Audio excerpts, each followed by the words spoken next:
Good morning. তো তোমাদের ওদিকে কেমন ঠান্ডা পড়েছে? আমাদের এদিকে এত ঠান্ডা পড়েছে মানে আমরা মানে উঠতে ইচ্ছে করছে, কিন্তু আবার উঠতে ইচ্ছে করছে না, এরকম মানে যাই হোক, ওই জন্য উঠবো বলে পাগল একটু সাজাগুজু করে নিল এখানে। তারপরে নিয়ে নিলাম মাজনে ব্রাশে মাজুন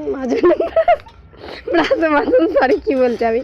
তো ব্রাশ ফ্রাশ করে দাঁতের একটু পলিশ করে আমরা চলে এলাম এখানে খেলতে লাফদড়ি। তারপরে এখানে দেখো পাখি খেলে নিচ্ছে, তিরিং বিরিং করে লাফিয়ে যায়, একটু বেশি তিরিং বিরিং করছে এখানে, মানে ভয়েস দিচ্ছি কি আমার হাসি পাচ্ছে খুব। তো এখানে আমিও লাফিয়ে লাফিয়ে খেলে নিলাম, একটু এক্সারসাইজ হয়ে গেল। সকাল সকাল উঠেছিলাম আমরা 6টায়।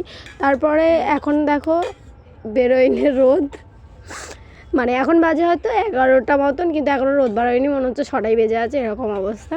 তো পাখি বললো চলো ব্যাটকক খেলবো, ব্যাডমিন্টন কিনতে যে আমার কাছে ছিল না, তাই বাজার থেকে গিয়ে এই পিঙ্ক কালারের কিনলাম, কারণ ওনার হচ্ছে পিঙ্ক কালার ফেভারিট।